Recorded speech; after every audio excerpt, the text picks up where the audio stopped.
Dieu afin de demeurer juste tout en étant capable de déclarer des pécheurs comme vous et moi non coupables et acceptables à ses yeux, a envoyé son Fils unique Jésus. Obéissez à Dieu et laissez-lui toutes les conséquences. Vous devez combattre à genoux, on récolte qu'on sème, et encore plus avec les intérêts. Nous sommes plus grands et plus forts à genoux. Dieu peut remuer ciel et terre pour nous indiquer sa volonté.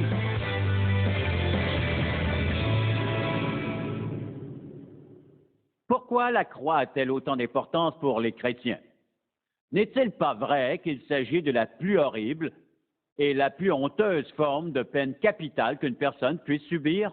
Elle était tellement horrible et honteuse qu'il était illégal de crucifier un citoyen romain. Pourtant, tous les chrétiens ont fait de ce symbole honteux leur emblème. D'où cela peut-il bien venir?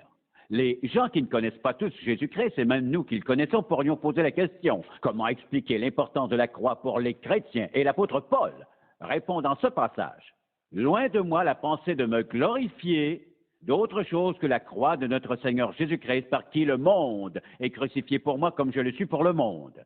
Pourquoi l'apôtre dit-il que la seule chose dont il se glorifierait serait la croix du Seigneur Jésus-Christ? De même, lorsqu'il prépare sa prédication, il nous confie qu'il porte une attention particulière au sujet suivant.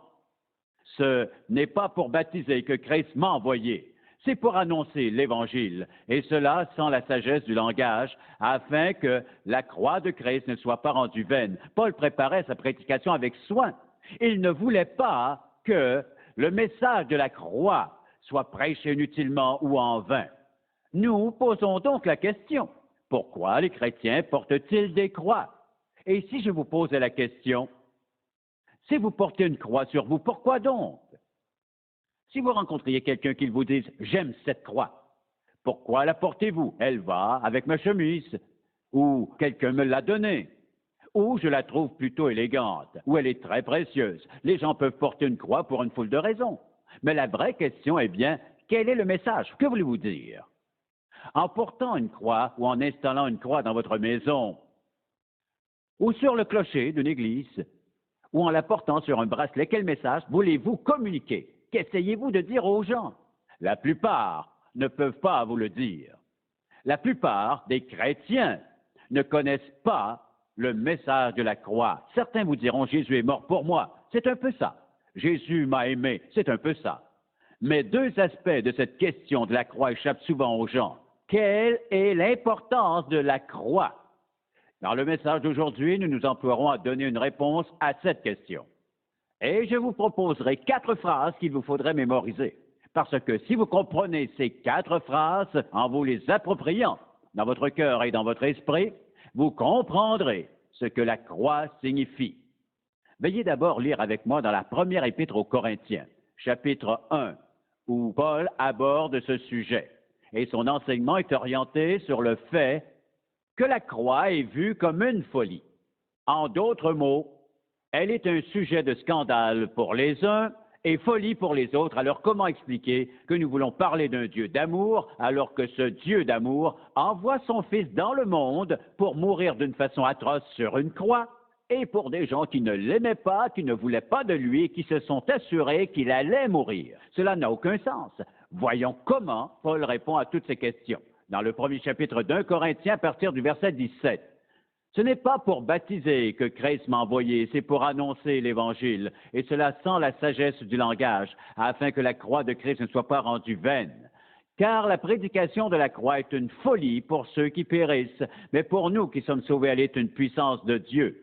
La croix est folie pour eux, mais puissance pour nous. Aussi est-il écrit: je détruirai la sagesse des sages et je rendrai nulle l'intelligence des intelligents. Où est le sage? Où est le scribe? Où est le raisonneur de ce siècle? Dieu n'a-t-il pas convaincu de folie la sagesse du monde? Car puisque le monde, avec sa sagesse, n'a point connu Dieu, il a plu à Dieu, dans sa sagesse, de sauver les croyants par la folie de la prédication. Les Juifs demandent des miracles, et les Grecs cherchent la sagesse. Nous prêchons Christ crucifié.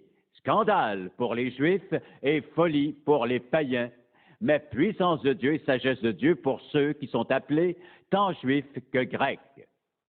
Car la folie de Dieu est plus sage que les hommes, et la faiblesse de Dieu est plus forte que les hommes. Or, que signifie cette croix? La croix renferme en elle vraiment toutes les facettes de connaissances nécessaires à une vie chrétienne remplie. Et un de ces aspects de la croix qui échappe aux gens la plupart du temps est celui par lequel je veux justement commencer. Quel est le message de la croix?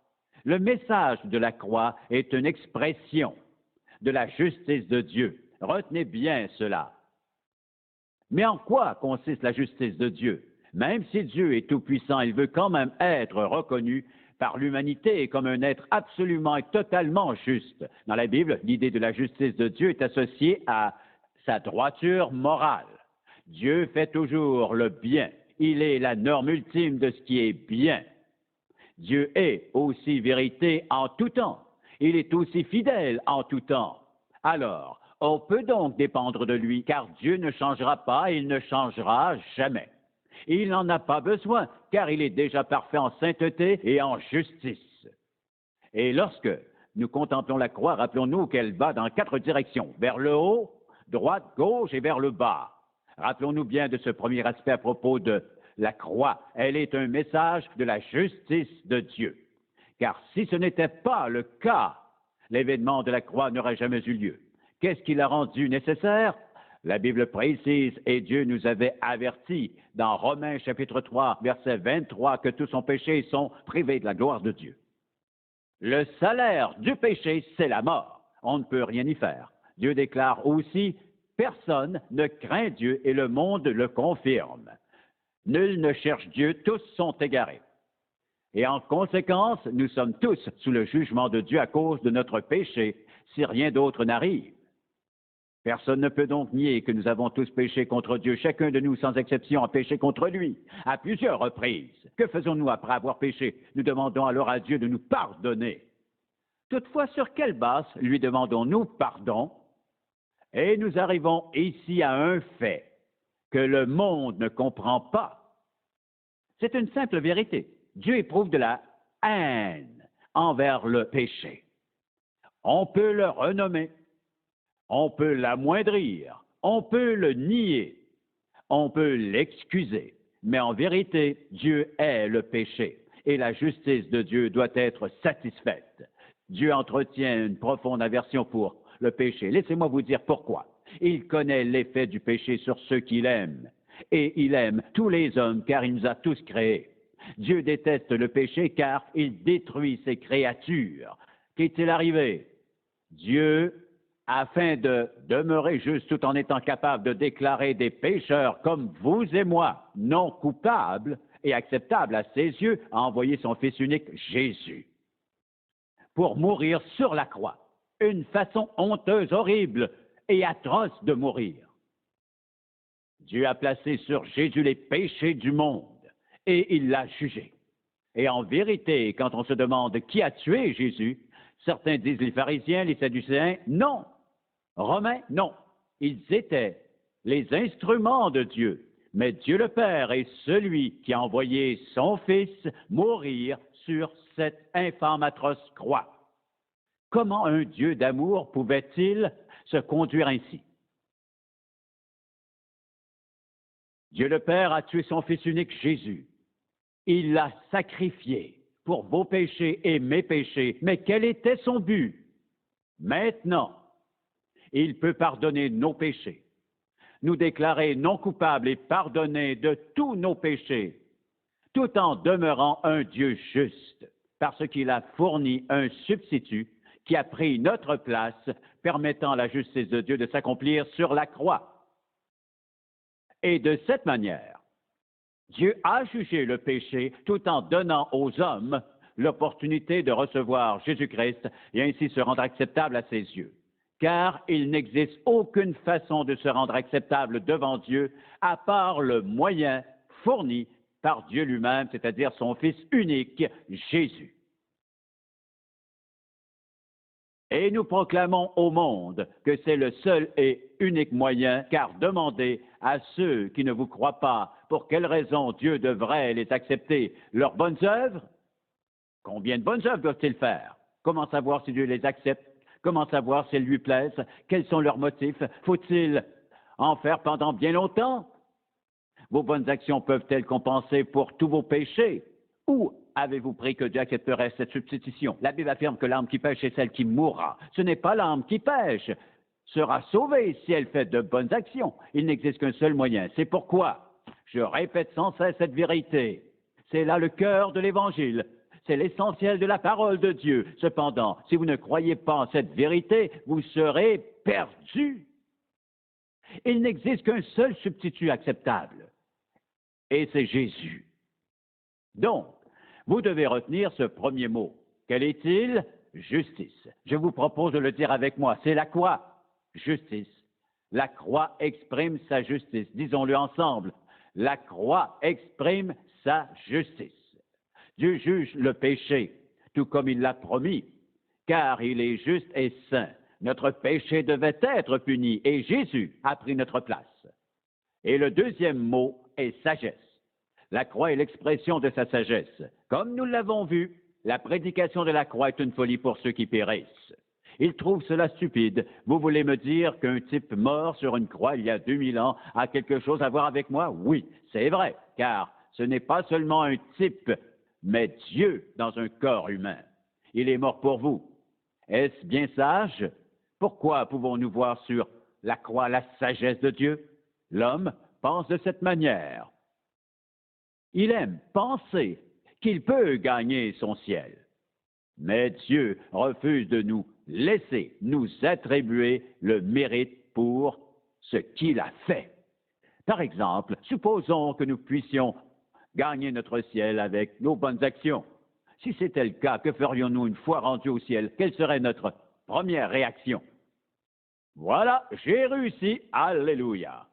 J'ai donné assez d'argent, j'ai assez souffert, j'ai parlé de Jésus, j'ai fait tant de bonnes choses, j'ai rendu tellement de services, je me suis impliqué dans toutes ces bonnes œuvres et j'ai finalement réussi. Nous passerions l'éternité au ciel à nous vanter.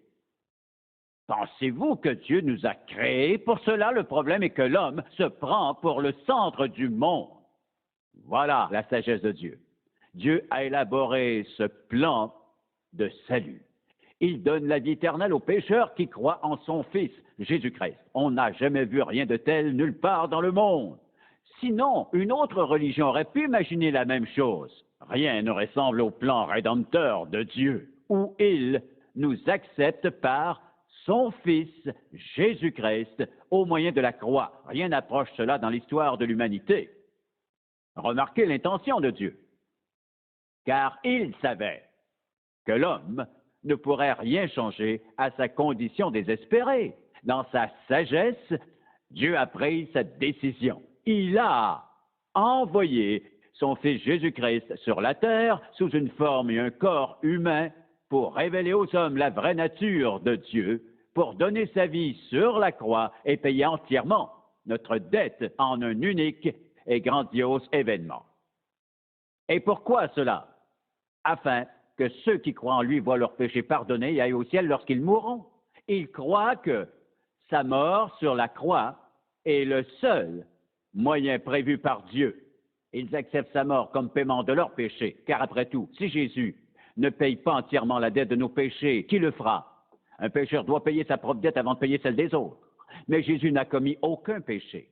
Étant sans péché, il pouvait assumer une pleine responsabilité pour tous nos péchés. Et en plus, il pouvait le faire d'une telle manière que vous et moi n'aurions jamais à nous inquiéter et douter de notre salut. Car une personne qui veut gagner son salut ne sait pas ici-bas si elle a réussi. Mais dans sa sagesse, Dieu a élaboré un plan qui ne nous laisse pas dans le doute. Non seulement règle-t-il la question du péché, mais nous pouvons être désormais certains pour le reste de notre vie que nous irons au ciel après notre mort. Nous pouvons en être absolument certains. Quel autre plan peut nous faire de telles promesses? Aucun autre. Ce salut nous est offert gratuitement, mais le prix payé par Dieu a été son Fils Jésus. la justice de Dieu, la sagesse de Dieu. Ces deux parties se sont assemblées sur la croix. Bien, ensuite l'amour de Dieu. Oh, voilà enfin ce que je voulais entendre. Mais avant de parler d'amour, nous devons parler de justice. Car le péché existe. Dieu nous aime, c'est vrai. Mais sachons que cet amour ne lui permet pas d'ignorer la présence du péché, car sinon, nous ne voudrions pas l'adorer. Si Dieu ne tenait pas ses promesses, nous ne voudrions pas l'adorer. Si Dieu n'était pas qui il dit être, nous ne croirions jamais en lui. Si Dieu changeait d'idée sur le péché, s'il pardonnait le péché aujourd'hui, s'il le jugeait demain, nous ne saurions plus où nous en sommes, mais avec l'éternel Dieu et son Fils Jésus-Christ, nous savons exactement où nous en sommes. Nous connaissons ses lois, nous connaissons ses dons, nous connaissons et nous nous appuyons sur ses promesses. Il est le seul chemin. Aucun autre Dieu, aucun autre prophète ne peut nous montrer le chemin de la vie éternelle. Dieu l'a fait simple, à comprendre, direct et surtout certain. Mais le monde ne l'aime pas. À vrai dire, il ne l'a jamais aimé, car que dit sa parole? Pour les Juifs, il est un scandale, ils disent non. Pour les Grecs ou les gentils et pour tous les autres, c'est de la folie. C'est de la folie qu'un homme soit mort il y a 2000 ans et que cela puisse changer quelque chose à ma vie. C'est de la folie de croire que Dieu ne peut pas ignorer le péché. C'est de la folie de croire que nous n'irons pas tous au ciel. Beaucoup de gens prétendent que tout le monde finira par aller au ciel. Comment? Pouvez-vous me dire précisément comment? Vous ne pouvez pas définir ce comment. Je ne veux pas me disputer avec vous, mais je veux simplement vous dire la vérité, car elle peut transformer votre vie. Cette vérité vient directement de l'Évangile. Si un homme ne naît de nouveau, il ne peut voir le royaume de Dieu. Point à la ligne. Qu'est-ce que naître de nouveau? Naître de nouveau consiste à aller à Jésus-Christ, à reconnaître votre état de péché et de lui demander pardon afin de recevoir son amour. Son pardon vous délivrera de la culpabilité. Vous serez alors capable de marcher par l'Esprit, par la puissance de son Saint-Esprit. Cela veut-il dire que vous ne pécherez plus jamais? Non, mais cela signifie que vous êtes maintenant croyant, que vous êtes un enfant de Dieu, que Jésus a payé votre dette de péché il y a 2000 ans sur la croix. Votre pardon est alors acquis, non à cause de ce que vous avez fait, mais à cause de ce que Jésus a fait pour vous. Dites-lui, pardonne-moi Jésus, non pas parce que je suis une bonne personne, mais parce que tu es mort pour moi. Cela vous donne-t-il désormais le droit de vivre dans le péché? Pas du tout. Et si vous essayez, l'amour de Dieu s'exprimera envers vous sous la forme d'une bonne correction. Pour la simple raison qu'il vous aime trop pour vous laisser marcher dans la désobéissance et le péché. Il est écrit, car Dieu a tant aimé le monde qu'il a donné son Fils unique, afin que quiconque croit en lui ne périsse point, mais qu'il ait la vie éternelle. Jésus dit, mes brebis entendent ma voix, je les connais et elles me suivent. Je leur donne la vie éternelle et elles ne périront jamais. Jamais. Comment pouvons-nous en être certains? Parce que Jésus a dit jamais. S'il a dit jamais, c'est jamais. Il dit, moi et le Père, nous sommes un, et personne ne peut les ravir de la main de mon Père. Sur quelle base repose l'assurance de notre salut éternel? Sur nos bonnes actions? Heureusement pas. Mais alors, sur quelle base? Sur la crucifixion de Jésus-Christ et son acceptation devant Dieu. Voici la preuve que Dieu a validé le sacrifice de son Fils. La résurrection de Jésus-Christ a réglé une fois pour toutes la question du péché et de la mort. Puisque la mort est la conséquence directe du péché, la résurrection prouve que Jésus a vaincu et le péché et la mort. Et maintenant, la foi en Jésus-Christ nous fait partager sa victoire ultime sur le péché et la mort.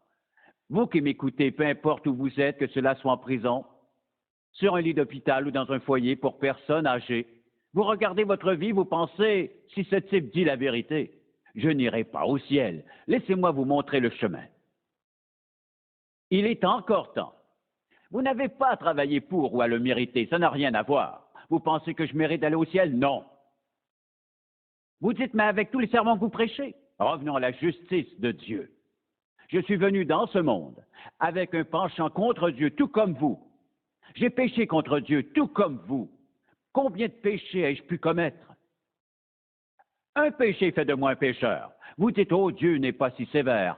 Je n'ai même pas argumenté sur ce point, car nous avons tous commis tant de péchés pendant notre vie. Ils sont innombrables et incalculables. La question n'est donc pas là. Un homme de 90 ans est sauvé de la même manière qu'un jeune garçon de 10 ans, par la grâce et l'immense amour d'un Dieu tout-puissant.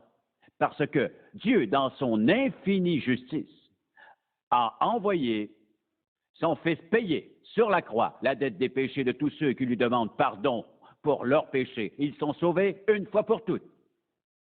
C'est la sagesse de Dieu, c'est l'amour de Dieu. L'apôtre Paul nous entretient d'un autre sujet qui est la puissance de Dieu. Donc, le message de la croix concerne sa justice, le message de la croix concerne sa sagesse, le message de la croix concerne son amour et le message de la croix concerne sa puissance. En quoi consiste l'immense puissance de Dieu? Il importe peu qui vous pouvez être.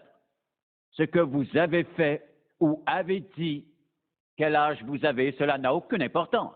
Sa puissance peut vous libérer, car il est écrit, ce n'est pas pour baptiser que Christ m'a envoyé, c'est pour annoncer l'Évangile, et cela sans la sagesse du langage, afin que la croix de Christ ne soit pas rendue vaine.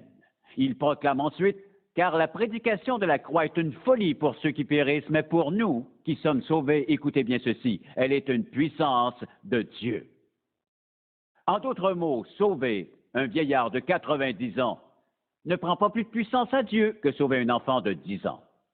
Car le pardon de Dieu vient de l'action de Jésus sur la croix, et non de nos propres actions humaines, qu'elles soient bonnes ou mauvaises. L'infinie puissance de Dieu peut vous sauver même si vous vous demandez comment il pourrait y arriver avec la vie que vous avez menée. Rappelez-vous que ce n'est pas ce que nous faisons ou ce que nous promettons. Ce n'est pas ce que nous pourrions faire un de ces jours, mais ce que Jésus a déjà fait, qui nous garantit notre place au ciel. La croix est le témoignage du travail fait par Jésus il y a 2000 ans. Et Dieu le Père l'a accepté comme remboursement de notre dette. Par la résurrection, Dieu proclame que ce travail est accepté. Sachant cela, lorsque nous allons à Dieu pour lui demander pardon pour nos péchés, il nous pardonne, dans sa grâce et dans son amour. Supposez que vous comparaissiez en cour d'assises. On vous déclare non coupable et libre. On ne peut plus dire « Oh, vous êtes coupable ». Lorsque vous êtes sauvé par la grâce de Dieu, vous êtes éternellement tranquille dans son amour à cause de sa justice qui vous libère. Sa sagesse montre son plan et son amour, montre sa motivation. Ensuite, il détient la puissance de sauver. Non seulement possède-t-il la puissance de nous sauver, mais la puissance de nous donner l'absolue assurance que nous sommes réconciliés avec lui. Nous recevons des lettres de différentes parties du monde où les gens racontent leur expérience. Et parfois, une de ces lettres vient d'un prisonnier quelque part. Il dit qu'il est en prison pour le reste de sa vie, qu'il l'a mérité, mais qu'il est libre depuis qu'il a reçu Jésus-Christ comme son sauveur personnel. Et dans sa prison, il peut proclamer l'amour de Jésus-Christ en toute liberté. Seul un homme libre en Jésus peut parler ainsi. Et Dieu peut sauver les gens de tant de manières différentes. Parfois, il se servira juste d'une phrase, ou alors d'un message, ou encore d'un événement quelconque. Que rapporte la Bible sur sa puissance? Dieu est omnipotent, c'est-à-dire qu'il est tout-puissant. Donc, si quelqu'un vous demande quel est le message de cette croix que vous portez sur vous, quelle explication pourrez-vous lui donner? Le message de la croix est quoi donc? Il reflète d'abord la justice de Dieu, la sagesse de Dieu, l'amour de Dieu, la puissance de Dieu, tous exprimés en un seul événement qui a rendu possible le pardon complet de nos péchés, la vie éternelle, l'Esprit de Dieu qui habite en nous, l'écriture de notre nom dans le livre de vie et la certitude absolue et ferme qu'à la fin de notre séjour, nous serons absents du corps et présents avec Dieu. C'est pourquoi nous devons prendre le temps d'expliquer le sens de la croix à tous ceux qui veulent en savoir plus long. Et si vous l'avez entendu sans tout comprendre, le voici en toute simplicité. Il n'existe qu'un seul chemin. Vos amis vous diront peut-être qu'ils n'ont jamais rien entendu d'aussi borné. Mais rappelez-vous d'une chose, peu importe ce que vos amis peuvent dire ou penser, ils ne peuvent mourir pour vous, ni vous pour eux. Et un jour, vous comparaîtrez devant Dieu, et vous serez reconnaissant pour l'éternité d'avoir un jour considéré la croix et dit, la justice de Dieu a été satisfaite ici. La sagesse de Dieu a élaboré ce plan. L'amour de Dieu l'a motivé et la puissance de Dieu m'a atteint et elle m'a sauvé pour l'éternité. Amen.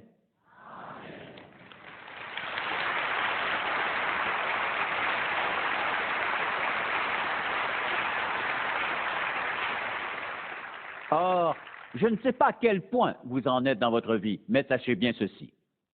Si vous êtes prêt à lui demander pardon sur la base du message d'aujourd'hui, votre vie changera sur le champ. Vous n'aurez plus à vous inquiéter à propos de la mort ou de votre avenir. Vous pourrez vivre chaque jour avec l'immense assurance que le Dieu Tout-Puissant vous protège et vous chérit, qu'il s'est engagé à prendre soin de vous à chaque moment de votre vie et éternellement.